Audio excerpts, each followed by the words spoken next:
Bismillahirrahmanirrahim. Assalamualaikum warahmatullahi wabarakatuh. Alhamdulillah.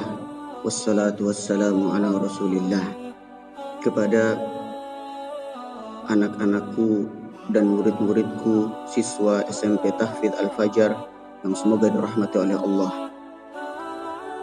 Ustadz tidak akan berlama-lama dalam berbicara di sini. Ustadz hanya ingin memberikan sedikit nasihat agar kehidupan kita lebih bermakna dan lebih berarti. Ustadz hanya ingin memberikan cara agar kita bisa hidup sukses, bukan hanya di dunia ini, namun di akhirat juga. Ya, setiap orang pasti ingin sukses dalam menjalani kehidupan di dunia ini.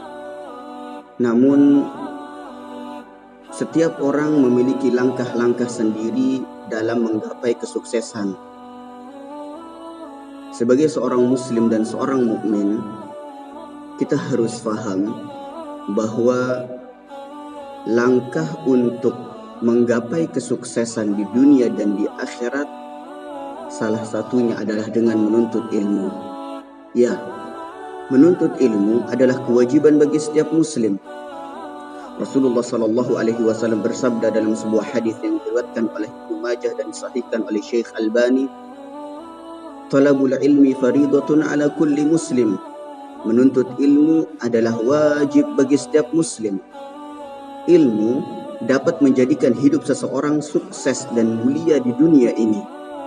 Makanya Ibnu Qayyim rahimahullah pernah berkata, "Al-ilmu yarfa'uhu sahibuhu fid dunya wal akhirah ma la yarfa'uhu al-mulku wal mal."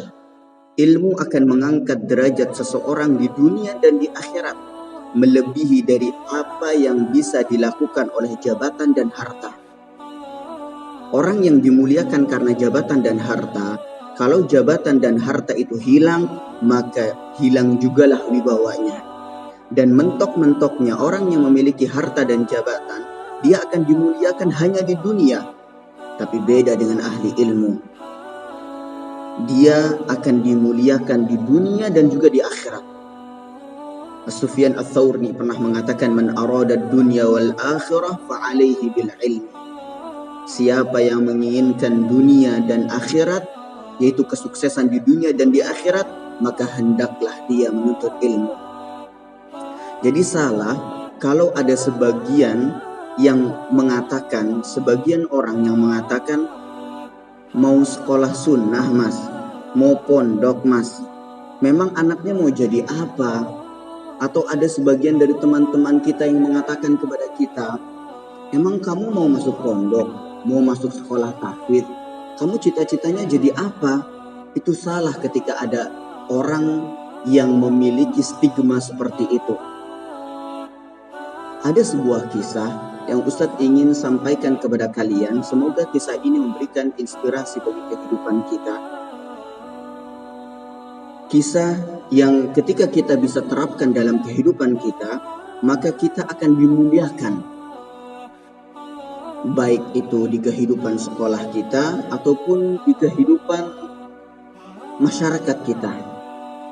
Kisah Muhammad bin Abdurrahman Al-Awqas diriwayatkan oleh Al-Khatib Al-Baghdadi dalam kitabnya Al-Faqih wal Mutafaqih.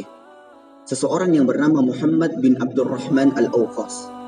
Kalau kita baca literatur kisah dari Muhammad bin Abdurrahman Al-Awqas, beliau ini memiliki kekurangan, memiliki fisik yang dianggap oleh orang lain tidak sempurna.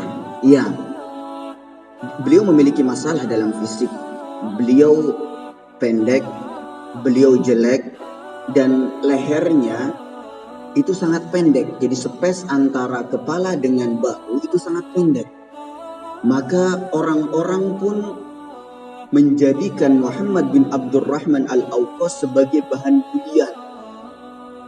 Tidaklah dia berkumpul di suatu perkumpulan atau suatu tempat kecuali Muhammad bin Abdurrahman Al-Awqas lah yang menjadi bahan bulian dan bahan cacian oleh teman-temannya. Bahkan pernah terdengar ketika dia berdoa kepada Allah, Allahumma a'tik riqabana minan nar. Ya Allah, bebaskanlah leherku dari api neraka. Ada seseorang yang mendengar doa dari Muhammad bin Abdurrahman Al-Awqas ini kemudian mengatakan, loh, memang kamu punya leher? Coba bayangkan sampai ketika berdoa pun dia dihina dan dicaci maki oleh seseorang. Maka kehidupan ini dilihat oleh ibunda tercintanya. Ibunya pun memanggil beliau, kemudian memberikan petuah dan nasihat kepada beliau. Ibu yang mulia, ibu yang cerdas, ibu yang paham tentang kondisi anak, maka dia akan benar-benar memberitahukan tentang hal yang terbaik untuk anaknya. Maka ketika ibunda dari Muhammad bin Abdurrahman Al-Awqas memanggil dari anaknya, beliau pun mengatakan, ya bunayya, la takunu fi majlisi qaumin qad illa wa qad kunta al-madhuku minhu wal mas'ul bih. Kata-kata yang sangat membekas di hati Muhammad bin Abdurrahman Al-Awqas. Ibunya mengatakan, wahai anakku, aku lihat kamu memang memiliki kekurangan. Dan tidaklah aku perhatikan di tempat manapun kamu duduk, di tempat manapun kamu berada, di pasar, di sekolah, di tempat bermain, atau di mana saja, pasti kamu akan menjadi bahan bulian dan bahan jok bagi teman-teman kamu. Fa'alaika bitalabil ilmi fa innahu yarfa'u. Maka ibundanya pun mengatakan, aku wasiatkan kepada engkau, hendaklah engkau rajin menuntut ilmu. Tuntutlah ilmu sebanyak mungkin, maka Allah akan mengangkat derajatmu. Maka apa yang dilakukan oleh Muhammad bin Abdurrahman Al-Awqas? Beliau belajar, dan belajar. Sampai akhirnya fawaliya qada'a Makkah 20 sanah. Kemudian beliau pun dinobatkan menjadi hakim syar'i di kota Mekah selama 20 tahun. Bayangkan, ini adalah waktu yang tidak sebentar bagi seorang hakim syar'i di kota Makkah. Beliau raih dengan cara belajar, dan belajar. Di saat teman sebayanya sibuk bermain, di saat teman-teman sekolahnya hidup dengan senang dan masih menikmati masa kecil mereka. Namun yang dilakukan oleh Muhammad bin Abdurrahman Al-Awqas, beliau benar-benar mendengarkan nasihat dari ibundanya. Tidak ada waktu luang pun kecuali beliau belajar, dan belajar. Sampai akhirnya beliau pun menjadi seorang hakim syar'i di kota Mekah selama 20 tahun. Dan tidaklah ada orang yang duduk di hadapannya kecuali gemetar karena wibawa yang dimiliki oleh Muhammad bin Abdurrahman Al-Awqas.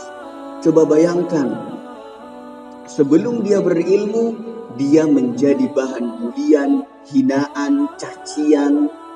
Tapi ketika ilmu telah masuk ke dalam dirinya, maka tidaklah ada orang yang bertemu dengan dia kecuali dia akan gemetar karena wibawa yang dilihat, karena wibawa yang dimiliki oleh Muhammad bin Abdurrahman Al-Awqas. Sungguh benarlah firman Allah dalam surat Al-Mujadalah ayat yang ke-11, yarfa'illahu alladhina amanu minkum walladhina utul ilma darajat. Allah akan mengangkat orang-orang yang beriman di antara kalian dan orang-orang yang berilmu beberapa derajat.